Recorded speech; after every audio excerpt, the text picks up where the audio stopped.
I stared at my phone screen, reading the text message for the third time. Dad's words were clear, cold, surgical. We're only having your sister's family this year. Space is limited. Hope you understand. My thumb hovered over the keyboard, a dozen angry responses forming and dissolving in my mind. Finally, I typed 4 words. Enjoy yourselves. Then I set my phone down on the granite countertop of my kitchen and looked out the floor-to-ceiling windows at 3,000 acres of Montana wilderness that stretched before me, land that my family had no idea I owned. The thing about being the forgotten child is that people stop watching you. They stop expecting anything from you, which means they also stop noticing when you succeed. I was 34 years old, and for the past 13 years, I had been invisible to my family, not physically absent, just perpetually overshadowed by my older sister Amanda, who could do no wrong in our parents' eyes. Growing up in a middle-class suburb outside of Denver, I watched Amanda collect achievements like trophies, valedictorian, cheerleading captain, scholarship to Northwestern, then a master's degree in business administration. She married Preston, a dentist with perfect teeth and a trust fund, and they produced 2 children who looked like they belonged in a catalog. My parents worshipped at the altar of Amanda's perfection. I was the afterthought. The second son who struggled with dyslexia, who barely graduated high school, who worked at a hardware store while taking community college classes at night. When I told Dad I wanted to start my own business, he actually laughed. Domingo, be realistic. Not everyone is cut out for success. Maybe you should think about trade school. So I left. At 21, I moved to Seattle with $800 and a used Toyota that burned oil. I worked 3 jobs, slept on a friend's couch, taught myself coding during every spare moment. The first startup I joined failed spectacularly. The second one got acquired for peanuts. The third one, the one I co-founded when I was 27, caught lightning in a bottle. We built a software platform that helped small businesses manage inventory and logistics. Nothing glamorous, nothing that would make headlines. But it worked. It scaled. And 3 years later, a major corporation offered us $68 million. My share, after taxes and paying back investors, came to just over $14 million. I bought this ranch 2 years ago for $9.2 million. 5,000 square feet of timber and stone, heated floors, a chef's kitchen, 6 bedrooms, a home theater, and windows that framed the Rocky Mountains like living paintings. I had stables, though I didn't own horses yet. I had a guest house that was bigger than the home I grew up in. I had land that rolled and climbed, crossed by a clear river where cutthroat trout lived in the cold shadows. My family knew none of this. They never asked about my life.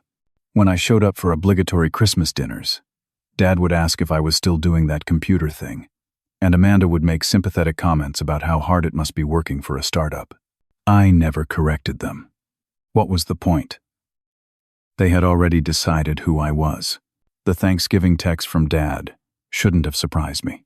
Last year, I spent the holiday alone in a hotel in Billings because Amanda was hosting and, according to Mom, there really wasn't room for one more person.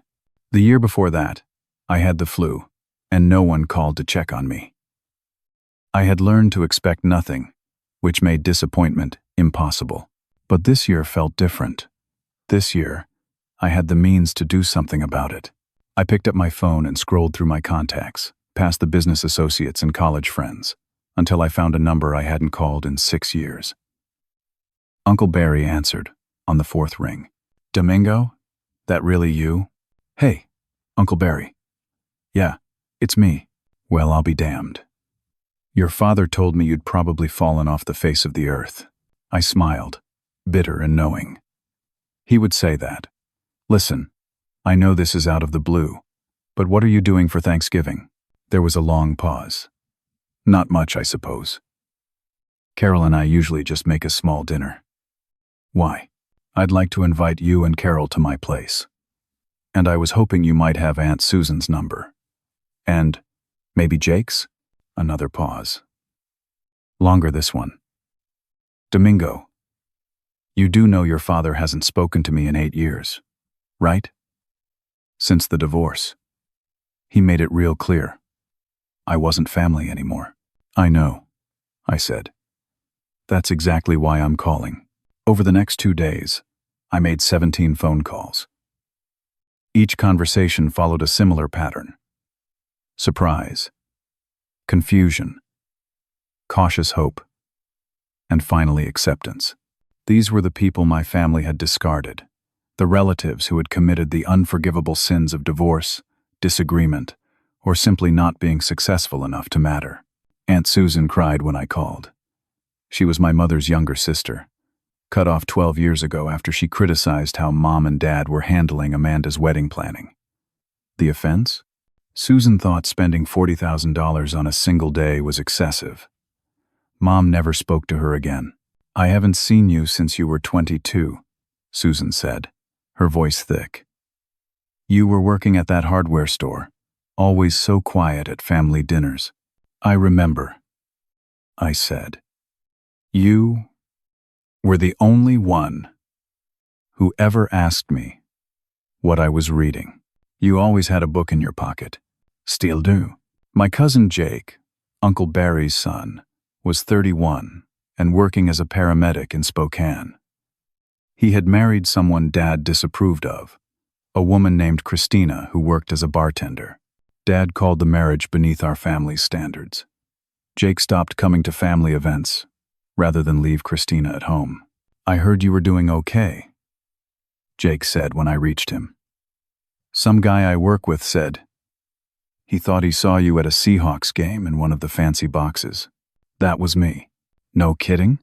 Good for you, man. Good for you.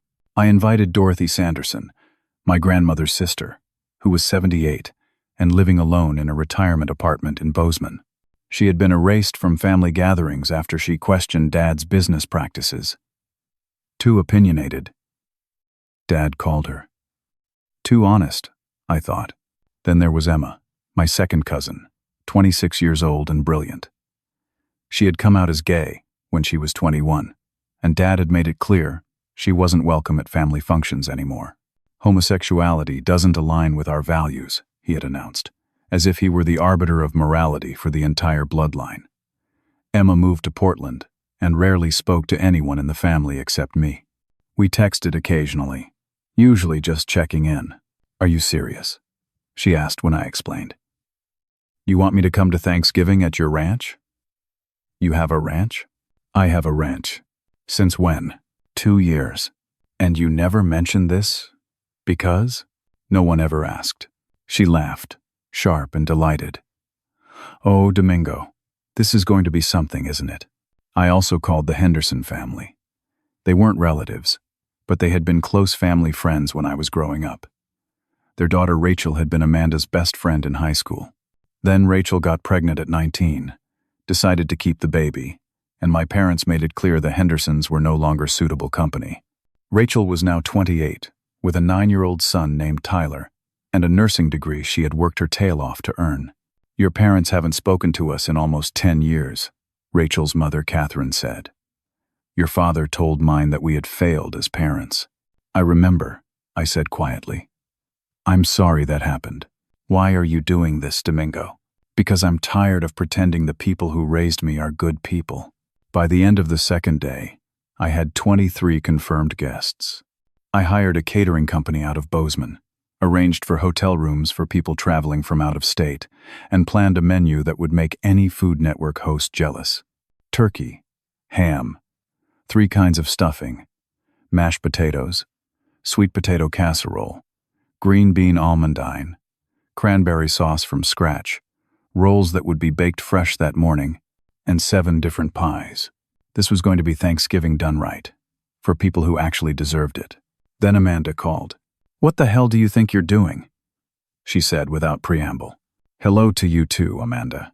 Janet Morrison told me you're having some kind of Thanksgiving party, and you invited Emma. Emma, the cousin nobody wants around. I want her around. This is ridiculous. You're being petty. I'm having dinner with people I care about. You care about them? You barely know half those people.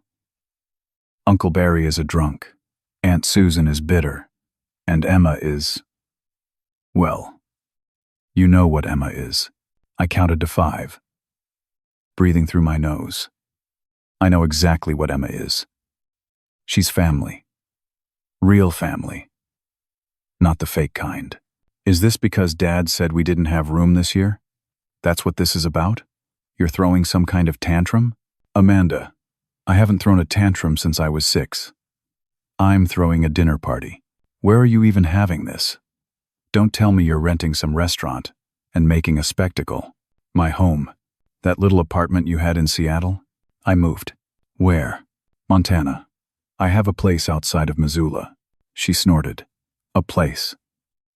What? Did you rent a cabin? Something like that. Well, Preston and I might drive up. It could be fun. Slumming it with the extended family. You're not invited. The silence stretched for 5 full seconds. Excuse me? You heard me. This dinner is for people who've actually been there for me. Who didn't treat me like a charity case. Or an embarrassment. You don't qualify. You arrogant little. I hung up. My hands were shaking, but I felt lighter than I had in years. 2 hours later, Dad called. Domingo James Walker. What in the name of all that's holy are you thinking? Dad's voice came through the phone, like a thunderstorm. He only used my full name when he was furious. Which had been often when I was growing up. And rare. Once I became invisible. Hello, Dad. Don't you hello me. Amanda told me about this ridiculous stunt you're pulling. Inviting all the family rejects to some imaginary ranch? It's not imaginary. Where did you even get the money to rent a place big enough for that many people? Please tell me you're not in debt up to your eyeballs trying to prove some kind of point. I'm not renting, Dad. I own it. He laughed, the sound I had heard 1,000 times growing up. The laugh that said I was being stupid again. You own a ranch. Right. And I'm the King of England. Believe what you want. How much did this fantasy cost you? $9.2 million. The silence was so complete I thought the call had dropped. Then, that's not funny. I'm not joking. I sold my company 3 years ago. I bought the ranch 2 years ago. 5,000 square feet, 6 bedrooms, 3,000 acres, river access, mountain views. It's beautiful here. Another silence. Then his voice came back different, calculating. If this is true, and I'm not saying I believe it is, but if it's true, then family should be together. Your mother and I should be there. Amanda and Preston and the kids. That's what Thanksgiving is about. You texted me 2 days ago and told me I wasn't invited to your Thanksgiving. That was when I thought you were still struggling. This changes things. No, Dad, it doesn't. You made your choice. I'm making mine. You listen to me, boy. I am your father, and I demand to be included in this event. Or what? Or you can forget about being part of this family ever again. I looked out at the mountains, at the endless sky, at the life I had built without them. I'll take my chances. Have a nice Thanksgiving, Dad. I hung up before he could respond. That should have been the end of it. I should have known better. The next morning, Uncle Barry called. Domingo, I just got a very disturbing call from your father. Let me guess. He told you I'm mentally unstable and making everything up? Word for word. He said you're having some kind of breakdown, that you're lying about having money, and that this whole Thanksgiving thing is a delusion. He told me if I really cared about you, I'd help get you into treatment instead of enabling your fantasies. I closed my eyes. What did you tell him? I told him to go to hell, but I figured I should give you a heads up. He's calling everyone on your guest list. Over the next 3 hours, I fielded 7 anxious calls. Aunt Susan, Emma, Cousin Jake, Dorothy, Catherine Henderson, and 2 others. All wanted to know if this was real, if I was okay, if they should be worried. I spent the afternoon reassuring people, sending photos of the ranch, showing bank statements to Uncle Barry, who promised to vouch for me to the others. But the damage was done. 3 people canceled. They didn't want to be involved in what they called family drama. I couldn't blame them. But each cancellation felt like a small defeat. "He's not going to stop," Uncle Barry warned. "Your father doesn't lose gracefully." "I know. Be careful, Domingo. Men like him don't just roll over." Uncle Barry was right. But I had no idea how far Dad would actually go. The legal papers arrived by courier on Tuesday afternoon, 3 days before Thanksgiving. I signed for the thick manila envelope, confused until I opened it and saw the letterhead: Caldwell and Associates, Attorneys at Law. The first document was a civil complaint filed in Montana District Court. The second was a temporary restraining order application. I sat down at my kitchen table and read through legal language that made my blood run cold. My father and Amanda were suing me for fraud and embezzlement. They claimed that I had stolen money from a family trust, specifically funds that were meant to be divided equally among siblings, but which I had allegedly misappropriated to purchase the ranch and fund my extravagant lifestyle. They were seeking full restitution plus damages, along with a court order requiring me to cancel any planned gatherings until the matter was resolved. It was complete fiction. There was no family trust. Every dollar I had earned came from my own work, my own company, my own investments. But the lawsuit existed, printed on official paper with a case number and everything. My phone rang. The caller ID showed a Denver area code I didn't recognize. "Mr. Walker? This is Patricia Caldwell. I'm the attorney representing your father, Michael Walker, and your sister, Amanda Preston, in the matter of the alleged misappropriation of family funds. There is no family trust. My clients maintain otherwise. I'm calling as a courtesy to inform you that I'll be contacting your Thanksgiving guests to advise them of the legal situation. I'd hate for innocent people to become entangled in what could become a criminal matter. Are you threatening me? I'm offering you an opportunity to resolve this quietly. Cancel your gathering. Agree to mediation regarding the trust funds, and we can make this all go away. There are no trust funds to mediate. Then you'll have no problem proving that in court. Of course, litigation can take years and be very expensive. I understand you've invited quite a few people to your home.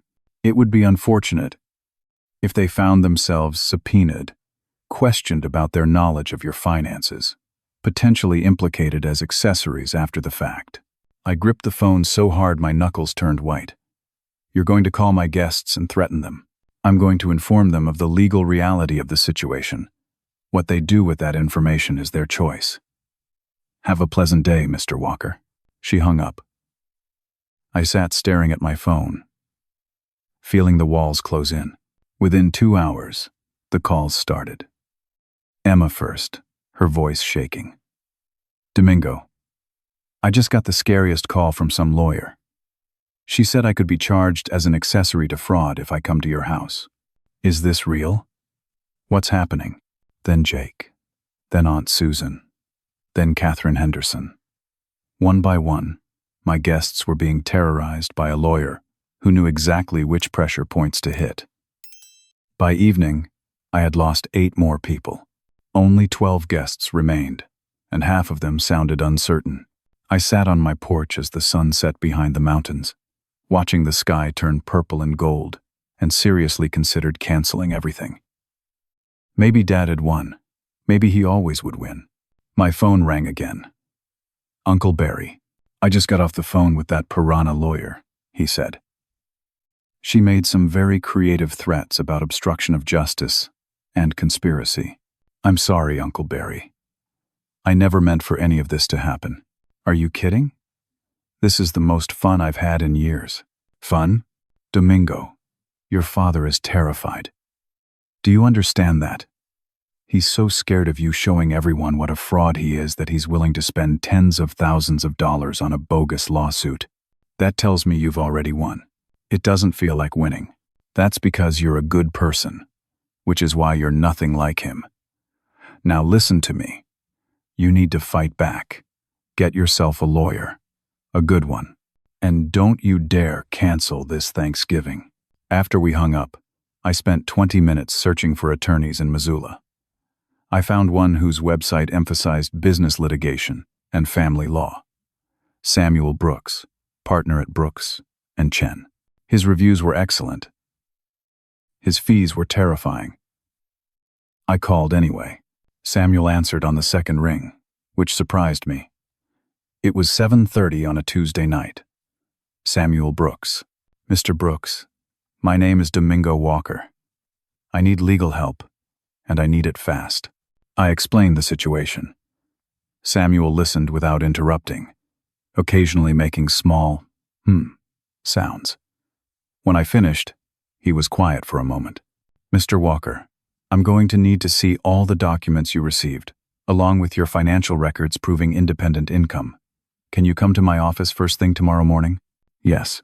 Good. And Mr. Walker, don't cancel your Thanksgiving. In fact, I want you to proceed exactly as planned. Why?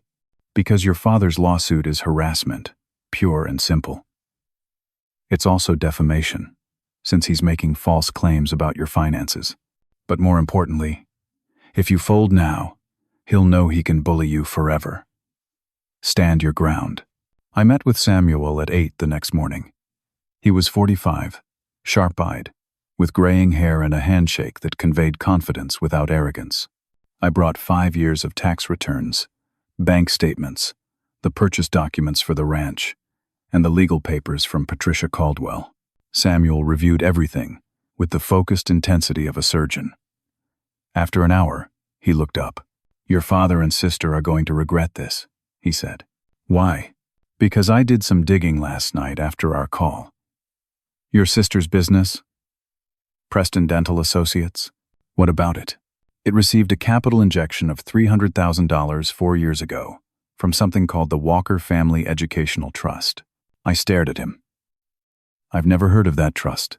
Exactly. It was set up by your father 30 years ago, supposedly to fund education expenses for all his children. The trust documents specify that any major disbursement requires consent from all beneficiaries. Your sister took $300,000 with your father's blessing and never told you, never asked your permission. That's actual embezzlement, Mr. Walker. They're accusing you of the exact crime they committed. The irony was so perfect it hurt. What do? We file a countersuit. We also file for sanctions against Miss Caldwell for filing a frivolous lawsuit.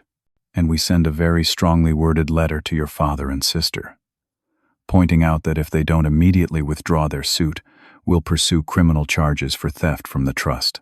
Will that work? They'll fold within 24 hours. Bullies always do when someone fights back. The question is, do you want me to go after them for the money they took? I thought about it. $300,000. Money that should have been mine, used to fund Amanda's perfect life, while I worked 3 jobs and slept on a couch. No, I said finally. Just make this go away. You're a better person than I am. I don't want their money. I just want them out of my life. Samuel drafted the documents that afternoon. He sent them via email and courier to both Patricia Caldwell and my father. Then we waited. The response came at 6:47 that evening. Patricia Caldwell called Samuel directly. I was in his office when he put her on speaker. Mr. Brooks, my clients wish to withdraw their complaint. We'll file the dismissal paperwork tomorrow morning. Excellent. And Miss Caldwell? If you ever file another baseless lawsuit designed to harass my client, I will personally report you to the state bar. Are we clear? Crystal. She hung up. Samuel grinned. That's that. You're in the clear. Just like that? Just like that. Enjoy your Thanksgiving, Domingo. I drove home through the darkness, feeling like I could breathe again. 12 people were still coming. It wasn't the 23 I had hoped for. But it was enough. It was more than enough. I called the guests who had remained committed and told them the legal issues were resolved. The relief in their voices was palpable. Catherine Henderson actually cried. Thanksgiving was 2 days away. I thought the crisis was over. I was wrong. Thanksgiving morning arrived cold and clear. the mountains sharp against a blue sky that seemed to stretch forever. I woke at 5, too excited to sleep, and watched the sunrise from my bedroom window. The caterers would arrive at 8. The guests would start showing up around noon. I had spent the previous day cleaning the house, arranging flowers, setting up the guest rooms, making sure every detail was perfect. By 7, I was in the kitchen drinking coffee, when my phone buzzed with a text from Uncle Barry. "We're about an hour out. Can't wait to see this famous ranch." Other messages followed. Emma was 45 minutes away. Jake and Christina were making good time from Spokane. Dorothy was riding with Aunt Susan and would arrive by 11:30. Everything was falling into place. The caterers showed up right on schedule. 2 women named Margaret and Lily, who transformed my kitchen into a command center. The smells of roasting turkey and baking bread filled the house. Margaret assured me that everything would be ready by 1 o'clock. Uncle Barry and Carol arrived first, pulling up in a Honda SUV at 11:50. Barry climbed out and just stood there, staring at the house, at the mountains, at the endless land. "Holy hell. Domingo," he breathed. "Welcome." He walked up and hugged me hard. "Your father is an even bigger idiot than I thought." Carol hugged me too, smiling. "This is beautiful. Thank you for including us." One by one, the others arrived.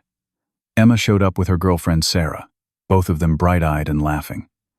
Jake and Christina brought wine and a homemade apple pie. Aunt Susan and Dorothy marveled at the guest house. Catherine and Rachel Henderson arrived with Rachel's son Tyler, who immediately wanted to know if there were any horses. "Not yet," I told him. "But maybe soon." By 12:30, all 12 guests had arrived. We gathered in the great room with its vaulted ceiling and massive stone fireplace. I had set up a bar in the corner, and people helped themselves to drinks while we waited for dinner to be ready. The conversation flowed easily. People reconnecting after years apart, sharing stories of what they had been doing, laughing at old memories. I stood back and watched, feeling something warm and solid settle in my chest. This was family. Not the people who shared my blood, but the people who showed up. At 1:15, Margaret announced that dinner was ready. We moved to the dining room, where I had set up 2 tables that could seat 14 comfortably. The food covered every surface. 3 turkeys, a ham glazed with brown sugar and mustard, bowls of stuffing and mashed potatoes and vegetables, baskets of rolls still steaming from the oven. Uncle Barry stood and raised his glass. "I'd like to propose a toast to Domingo, who remembered us when others forgot, who built something beautiful and shared it with people who actually appreciate it, and to second chances." "To second chances," everyone echoed. We had just started eating, passing dishes and filling plates, when I heard vehicles approaching. Multiple vehicles. I frowned, looking toward the windows. 3 SUVs were coming up my driveway. "Are you expecting more people?" Emma asked. "No." The vehicles parked in front of the house. I stood up, walking toward the foyer, Uncle Barry following me. Through the glass panels beside my front door, I watched as 6 sheriff's deputies climbed out of their trucks. My stomach dropped. I opened the door before they could knock. "Can I help you, officers?" The lead deputy, a woman in her 40s with sharp eyes and a no-nonsense expression, looked at me. "Are you Domingo Walker?" "I am." "Mr. Walker, we received a call about a possible hostage situation at this address." The caller claimed that multiple people were being held here against their will. Behind me, I heard someone gasp. Uncle Barry stepped up beside me. "I'm Barry Donovan. I'm a guest here, along with 11 others. There's no hostage situation. We're having Thanksgiving dinner." The deputy looked past us into the house, where my guests had gathered in the foyer, looking confused and alarmed.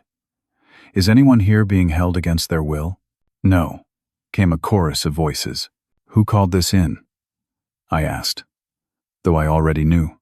The caller identified herself as Amanda Preston.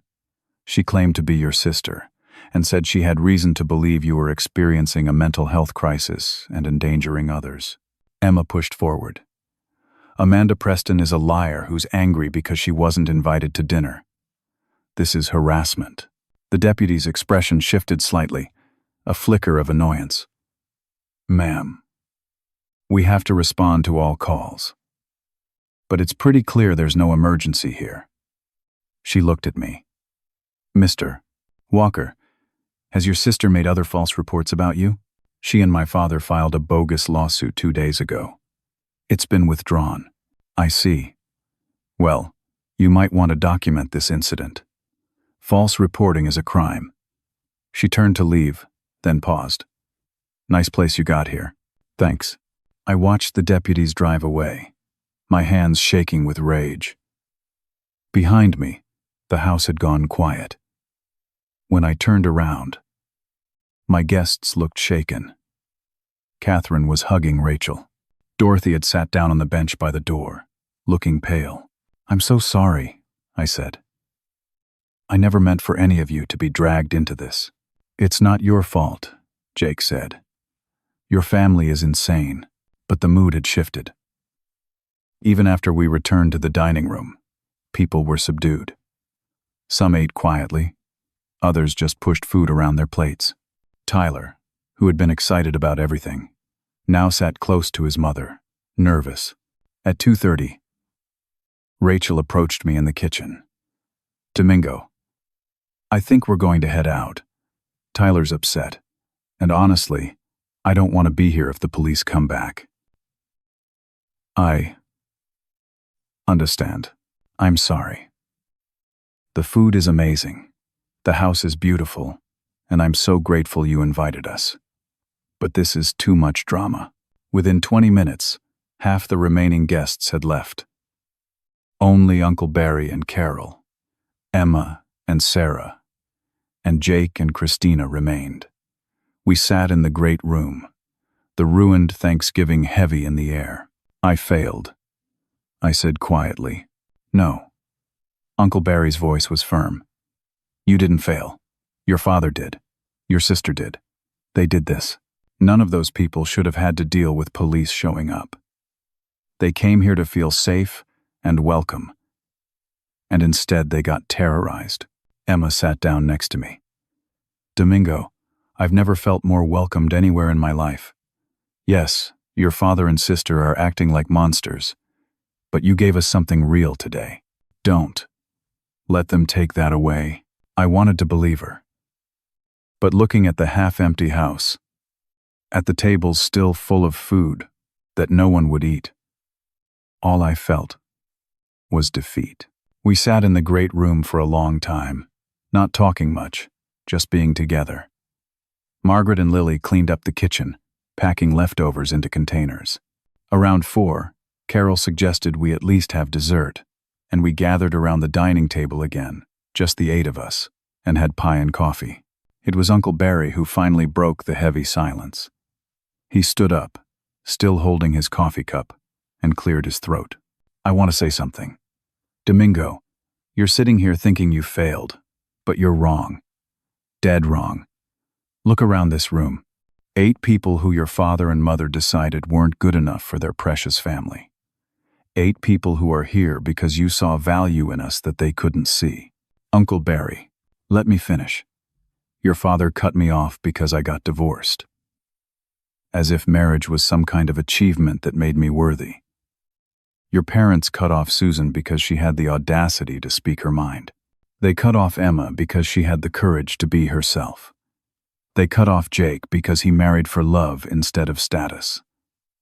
They cut off the Hendersons because Rachel made a mistake and chose to take responsibility for it. He paused, his voice growing stronger. Every single person they rejected went on to build good lives. We worked, we survived, we loved people, we did our best. And you, Domingo, you worked yourself to the bone, built a fortune, and used it to try to bring us all together. That's not failure. That's the opposite of failure. Emma wiped her eyes. He's right. Your father wanted you to feel small today, Barry continued. He wanted to ruin this, to prove he still had power over you. And you know what? He failed. Because we're still here. Because we know the truth about who you are and who he is. Jake raised his coffee cup. To the family that chooses each other. We all raised our cups. The moment felt sacred somehow, defiant and true. Sarah, Emma's girlfriend, pulled out her phone. Can I take some pictures? I want to remember this. Of course. She started snapping photos. The 8 of us gathered together in front of the fireplace. Emma took pictures of the house, the mountains visible through the windows, the elaborate dining room setup. Jake took a video of Uncle Barry telling a story about the time he taught me to fish when I was 10, before the family split apart. I'm going to post these, Emma said, scrolling through the photos on her phone. Is that okay?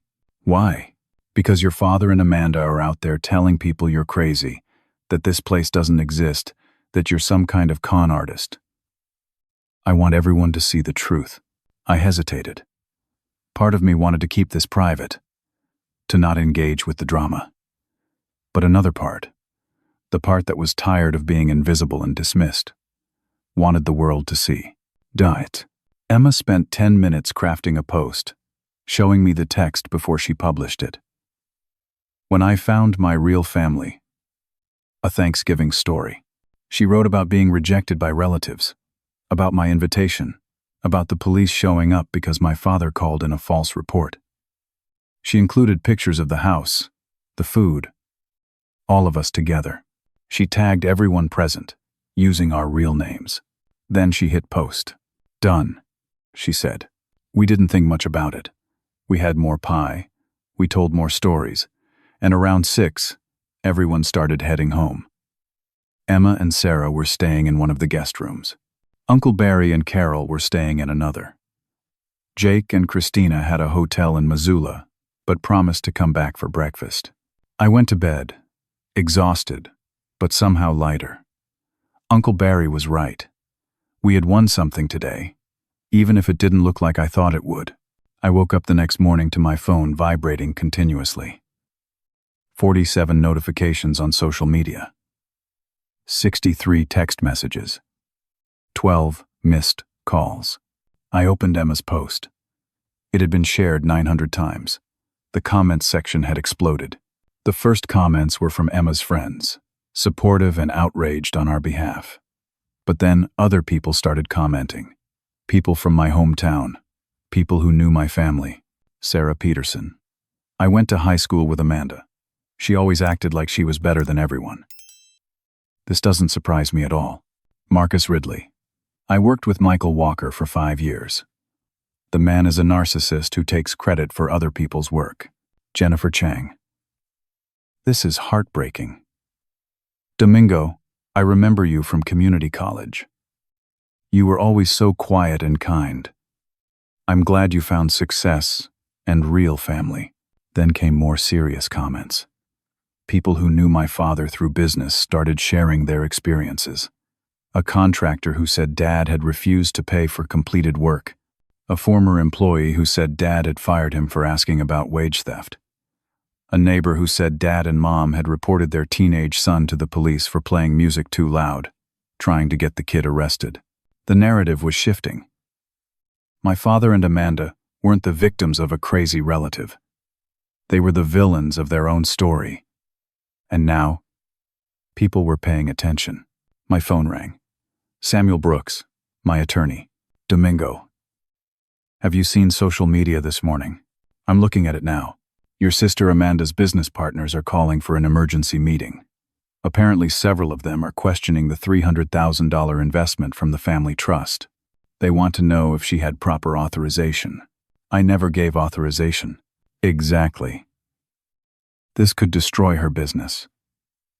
The partners might sue her personally. I should have felt triumphant. Instead, I felt oddly empty. What happens now? That depends on what you want to happen. I spent the morning reading comments and messages. My phone kept buzzing. Friends from college reaching out. Business contacts asking if I was okay. Total strangers offering support. Around 11, Emma came downstairs. "It's everywhere," she said. "Local news is picking it up. Someone sent me a link to a Facebook group called Missoula Community Connections, and they're talking about your family." I looked. Sure enough, a post in the group had over 300 comments. People were sharing their experiences with my father, who apparently had a reputation in Denver business circles for being ruthless and vindictive. Someone posted a link to an article from 5 years ago about a lawsuit Dad had filed against a former partner, claims that were eventually proven false. The truth was coming out. Not because I had sought revenge, but because people were finally paying attention. At noon, my phone rang with a Denver area code I didn't recognize. I almost didn't answer. "Hello? Domingo. It's Mom." I hadn't heard from her directly in over a year. "Hi, Mom. What have you done?" Her voice was shaking. "People are saying terrible things about your father. About Amanda. Our friends are calling us, asking us questions." "I didn't do anything, Mom. I had Thanksgiving dinner with people who actually wanted to be around me. You humiliated us." "No. Dad and Amanda humiliated themselves. You need to take those posts down. You need to tell people it was all a misunderstanding." "It wasn't a misunderstanding. Dad filed a fake lawsuit. Amanda called the police and lied. Those are facts. Domingo, please." Now she was crying. "Amanda's business is falling apart. 3 of her partners want out. Preston is furious. Your father had to resign from the country club board because people were asking too many questions about his business practices. I'm sorry you're dealing with that. Are you? Or is this what you wanted all along?" I closed my eyes. "Mom, all I wanted was to have Thanksgiving with people I care about. All I've ever wanted was for you and Dad to see me as a person, instead of a disappointment. But you never could. So I built a life without you. That's all this is." She was quiet for a long moment. "That ranch is real?" "Yes." "You really have money?" "Yes." "Why didn't you tell us?" "Because you never asked. In 13 years, neither you nor Dad ever asked me how I was really doing. You assumed I was failing, because that's what you expected from me. That's not fair." "It's completely fair." She hung up. I sat holding the phone, feeling something crack open in my chest. Not anger, not sadness, just a kind of resigned acceptance. The posts kept spreading. By evening, Emma's original post had been shared over 2,000 times. Local news in Denver ran a story about social media drama involving a prominent local businessman. They didn't name Dad directly, but anyone who knew the family would recognize the story. Jake called from Spokane. "Man, you broke the internet." "I didn't mean to." "I know. But sometimes the truth has its own momentum." He was right. I hadn't set out to destroy my father and sister's reputation. I had just tried to build something good, and when they tried to tear it down, the world saw who they really were. Over the next week, I watched the fallout continue. Amanda's business lost 2 more partners. She announced on social media that she was taking a step back to focus on family, which everyone understood to mean she had been forced out. Dad retired from the boards of 3 different community organizations, officially citing health reasons. Their social circle, the one they had valued above everything else, turned cold.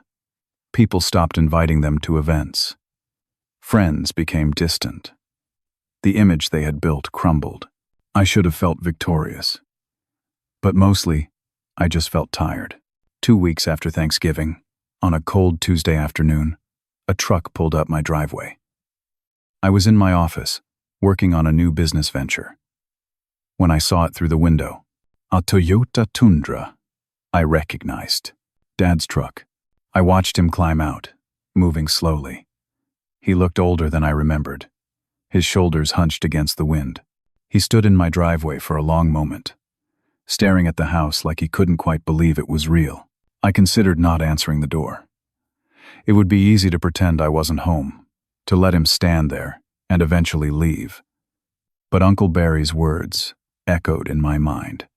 Stand your ground. I opened the door before he could knock. Dad, Domingo. His voice was rough. Can I come in? I stepped aside. He walked past me into the foyer, and I watched him take in the vaulted ceiling, the stone fireplace, the mountain views through the floor-to-ceiling windows. It's real, he said softly. All of it. Yes. I thought Amanda was exaggerating. I thought you were lying. I know. He turned to face me, and I saw that his eyes were red, like he had been crying. I lost my position at the country club. The business council asked me not to run for chair next year. Amanda's marriage is falling apart, because Preston blames her for the business disaster. Your mother barely speaks to me. I'm sorry you're going through that. Are you? The old anger flashed in his eyes.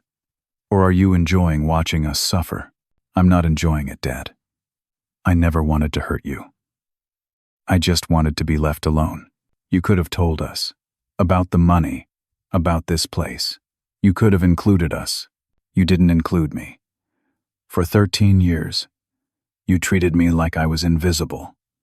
Like I was an embarrassment. And when I tried to do something for people you had thrown away, you filed a fake lawsuit and had police sent to my house. You did this to yourselves. He looked away, jaw working.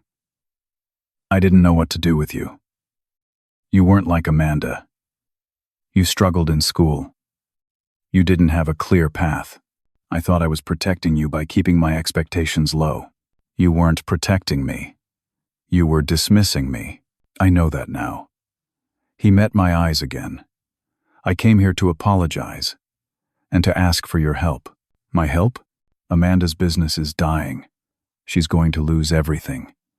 The house, the cars, maybe even custody of the kids because Preston is threatening divorce. Your mother and I are facing social exile. Our reputation is destroyed. What do you want me to do about it? You have resources. You could help Amanda restructure her business, bring in new investors. You could make a statement on social media, say this was all a misunderstanding. You could fix this. I stared at him, genuinely amazed. Even now, broken and humbled, he was asking me to save the golden child. Dad, do you understand what you're asking me? I'm asking you to help your sister. You're asking me to bail out the person who called the police on me, who helped you file a fraudulent lawsuit, who has treated me like garbage my entire life. She's your sister. No, Dad. She's your favorite. There's a difference. His face crumpled. Please, Domingo. I know I've been a terrible father. I know I failed you. But Amanda is drowning, and I don't know how to save her. For a moment, I saw him clearly. Not the powerful, dismissive man who had shaped my childhood, but a frightened old man watching his carefully constructed world fall apart. I should have felt satisfaction. I should have felt vindicated. Instead, I just felt sad. I'm not giving Amanda money, I said. I'm not making public statements to repair her reputation. The consequences she's facing are the direct result of her choices. So that's it? You're just going to let her destroy herself? Dad, she destroyed herself. Just like you destroyed your own reputation. I didn't post anything on social media. Emma did, and she told the truth. If the truth ruined you, that's because you built your life on a foundation of lies and cruelty. He stood there, defeated. Then he nodded slowly. You're right. I know you're right. I just don't know how to fix it. Maybe you can't fix it. Maybe this is what rock bottom looks like. He moved toward the door, then stopped. For what it's worth, this place is incredible. You did well for yourself. Better than I ever gave you credit for. Thanks. Your mother asked me to tell you she misses you. Does she? She does. More than she'll admit. After he left, I sat on my couch and stared out at the mountains. I didn't feel triumphant. I didn't feel vindicated. I just felt exhausted. Over the next 2 months, something unexpected happened. Dad started calling once a week. Brief conversations that were awkward, but genuine. He asked about my life, actually listened to the answers, and told me about his. Mom sent a Christmas card with a note inside. "I'm sorry for the years we wasted. Can we try to do better?" Amanda took longer. She sent an email in January, 3 pages of apologies and explanations. Her business had filed for bankruptcy. She and Preston were in counseling. She had a lot of time to think about her behavior, and she was ashamed. "I'm not asking for money," she wrote. "I'm not asking for favors. I just want you to know that I see now what I couldn't see before. You were never the problem. I was. I'm sorry, Domingo. I'm so sorry." I didn't respond immediately. I sat with it for a week, reading the email multiple times, looking for signs of manipulation or ulterior motive. But it seemed genuine, broken, and genuine. I invited them all to the ranch for Christmas. Not a big gathering, just the 5 of us. Mom, Dad, Amanda, Preston, and me. It was tense at first, everyone walking on eggshells. But by the end of the evening, we were talking like human beings. Not a perfect family. Just people trying to figure out how to be better. I also invited Uncle Barry and Carol, Emma and Sarah, Jake and Christina, Aunt Susan, Dorothy, and the Hendersons. The house was full of voices and laughter and the smell of pine trees and baking cookies. My parents were quiet at first, uncomfortable around the people they had rejected. But Dorothy broke the ice by telling embarrassing stories about Dad from when he was young, and slowly the walls came down. It wasn't forgiveness exactly. It was something more complicated. An acknowledgement of hurt, and a tentative agreement to try something new. By spring, we had settled into a rhythm. Monthly family dinners at the ranch, smaller gatherings in between. Dad was humbled, but slowly rebuilding his reputation through genuine community service, instead of board positions. Mom volunteered at a homeless shelter. Amanda started a small consulting business, working from home, learning to live within her means. The change wasn't magical. There were setbacks, arguments, moments when old patterns threatened to resurface. But we kept showing up, kept trying, kept choosing to be better than we had been. One evening in late May, I stood on my porch watching the sun set behind the mountains. Uncle Barry came out to join me, carrying 2 beers. "Quite a year," he said, handing me one. "That's an understatement. You know what I think? I think you did something most people never manage. You set a boundary, and held it. And when the people who hurt you hit rock bottom, you showed them mercy, without letting them off the hook. That's wisdom, kid. I don't feel wise. I feel like I'm making it up as I go. That's what wisdom is." We drank our beers in comfortable silence, watching the sky turn orange and pink and purple. Inside the house, I could hear laughter. Emma and Sarah were teaching Amanda's kids how to play cards. Jake was showing Dad his paramedic certification. Mom and Carol were in the kitchen, talking about books. This was what I had wanted all along. Not revenge, not vindication, just belonging, connection. A place where people showed up because they wanted to, not because they had to. Sometimes the greatest triumph isn't defeating your enemies. It's refusing to become like them. It's building something better and opening the door for others to join you, even the ones who hurt you, if they're willing to change. My family had cut me out of Thanksgiving, thinking I was worthless. They were wrong. But they had the capacity to learn, to grow, to become different people. And I had the capacity to give them that chance while still protecting myself and the people I loved. Life isn't a simple story with heroes and villains. It's complicated and messy, and full of people who hurt each other, and then have to decide whether to keep hurting or to heal. I chose healing, not because it was easy, but because it was the only way forward that honored who I wanted to be. The ranch, the money, the social media exposure, none of that was the real victory. The real victory was standing in front of my family and saying, "This is who I am. This is what I've built. You can be part of it if you treat me with respect. If you can't, I'll be fine without you." And meaning it. That's the lesson I learned at Thanksgiving and in the months that followed. You can't control how people treat you. You can only control how you respond. You can choose bitterness, or you can choose boundaries. You can choose revenge, or you can choose to build something worth keeping. I chose to build. And in building, I found not just success, but something much more valuable. I found myself. The version of me that wasn't defined by my family's expectations or dismissals. The version that was enough, all on his own. So let me ask you something. Have you ever felt invisible in your own family? Have you ever been the one who was overlooked, dismissed, or cut out? And if you found success despite them, how did you handle it? Did you shut them out forever, or did you find a way to rebuild on your own terms? I'd love to hear your stories in the comments below. And if this resonated with you, please hit that like button, subscribe to the channel, and share this video with someone who might need to hear it. Sometimes we all need a reminder that we're not alone in these struggles. Thank you for listening to my story. I hope it gave you something to think about, maybe even something to hold on to if you're going through your own family challenges. Remember, you deserve respect. You deserve love. And you have the right to build a life that makes you happy, even if it means leaving toxic people behind. Take care of yourselves out there. Choose boundaries over bitterness.